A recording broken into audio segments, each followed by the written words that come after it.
that the smokiness is there, but they've done an exceptional job of managing to utilize it to increase the enjoyment of the whiskey rather than to detract from the typical GlenDronach flavor profile.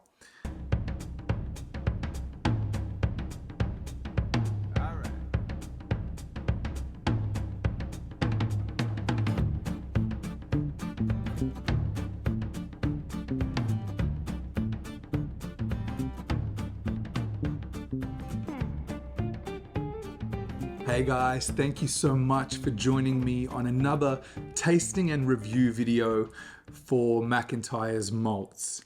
Today we are going to taste a Highland whiskey that is a lovely whiskey in its own right, at least the core offering from the distillery itself. And this one is a interesting expression where they've combined that lovely decadent Highland malt whiskey with an Islay approach, being a combination of this whiskey and peat. And the whiskey that I'm talking about today is the GlenDronach Traditionally Peated.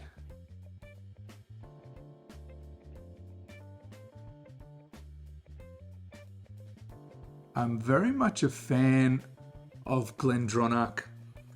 You may have seen I did a review video on their entry-level offering being the GlenDronach 12, so watch that video as well. Want to send a thank you to Hamish Burns for providing this bottle today for me to do the tasting and review. So thanks, Hamish, and let's get into it. Let's pour a glass and start with the nosing.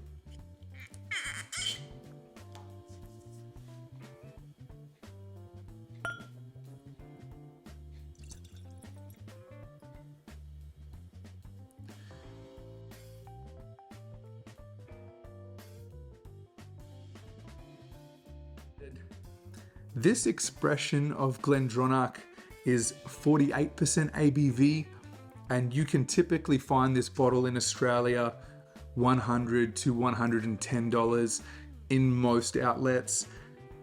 Now, on the label itself, it says GlenDronach Traditionally Peated. So it doesn't give an age statement on this one like the rest of their lineup. So I'm not too sure how old this whiskey is. Now it says a rare, traditionally peated expression matured in the finest Pedro Jimenez, Oloroso sherry, and port casks. So that's interesting, right? It's a combination of the two different types of sherry casks and the port casks. So a vatting of multiple cask types and peated malt as well. Now it says appearance is a vivid harvest gold. It's probably a pretty accurate descriptor, right? It says nose is Highland toffee and treacle meld with dark honey and coal smoked barley.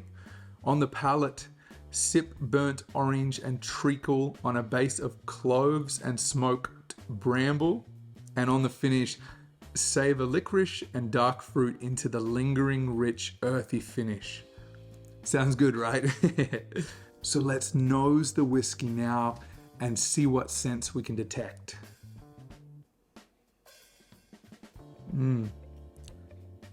The sweetness comes through straight away.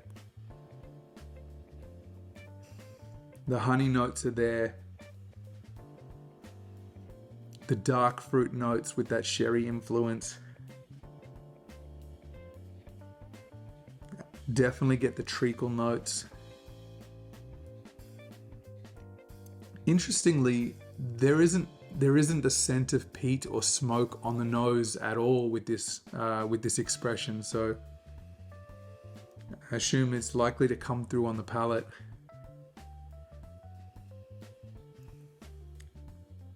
Very much a nice combination of the honeys and the combination of those Christmas cake type, traditional type scent that you'll find in a GlenDronach, that the heavily sherried influenced whiskey, right? It's a lovely nose. Gorgeous.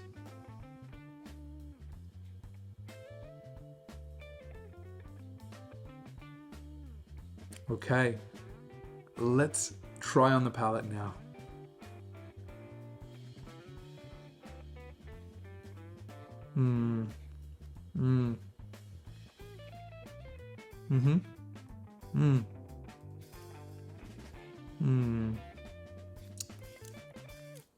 Beautiful. Really nice. GlenDronach make really lovely whiskey. You're getting the sharpness, the smokiness, that peaty influence that you anticipate is there on the palate, which was missing on the nose. You get that transitions into licorice, and you're getting that sweet, the aniseed type flavors from licorice. On the finish, there's hints of the medicinal note that I would get with the peaty whiskey from Islay. I'm getting spice, ginger, lots of stone fruit. It's lovely. There's a really nice transition on this one. If you've ever tried any other GlenDronach expressions, you'll be very familiar. It's in the same realm that you'd expect with this whiskey. Very similar to maybe the 12 or the 15-year-old, that there's still a lot of distillery character, a lot of the fruitiness is there that's not really present on the older expressions that have more of an oak and wood influence. This one is very much far more fruity, burnt sugars, the treacles, the caramel, like the ginger and spice.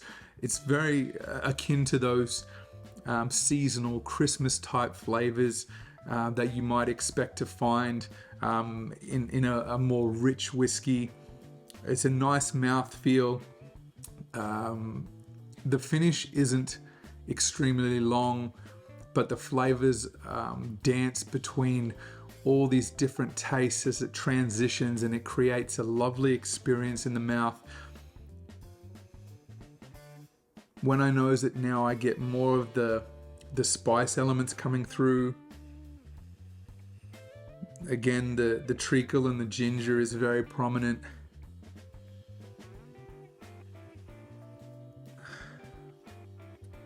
A subtle underlying tobacco.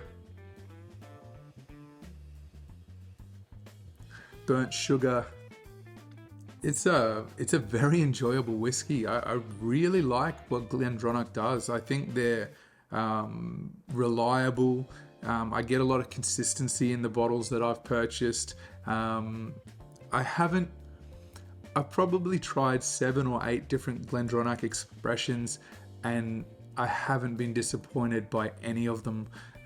So that should give you some idea of the caliber of what GlenDronach deliver in their whiskies.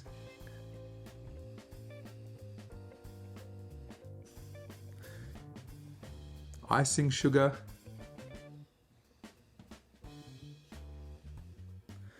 Toffee, cinnamon, maple syrup.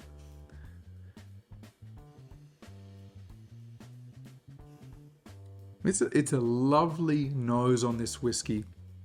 Really lovely. I feel like the combination of the typical GlenDronach character, the distillery character, and the influence from the sherry and the port casks, it doesn't take away or detract from those flavors. Having the peat only adds to and enhances.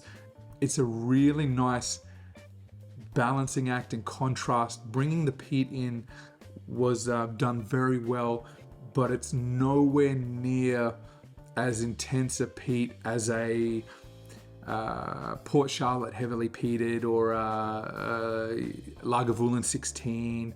That the smokiness is there, but they've done an exceptional job of managing to utilize it to increase the enjoyment of the whiskey rather than detract from the typical GlenDronach flavor profile. a gorgeous nose. I'm loving just smelling it and enjoying what scents I can detect and the way that the scents work together. It's beautiful.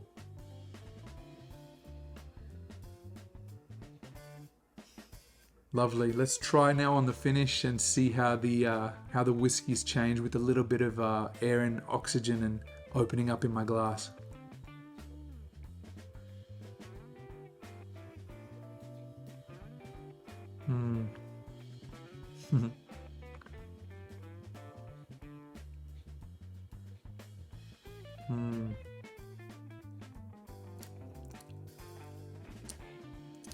Again, beautiful whiskey. The licorice, the ginger, the raisin notes, that Christmas pudding, the smokiness lingering around, joining those flavors together and keeping everything connected on your palate. It's wonderful. Beautiful. The finish is probably short to medium. It doesn't finish quickly, but it doesn't linger by any stretch. But you almost lose sight of how long the finish lasts because you're so captivated and immersed in how those flavors have just how you've just experienced those flavors on your palate. If you're like me and you're fascinated by the flavors that whiskeys provide you with, it pulls you in. This one is a great whiskey. Definitely recommend it if you can get it. It's reasonably easy to find in Australia. It's not too difficult.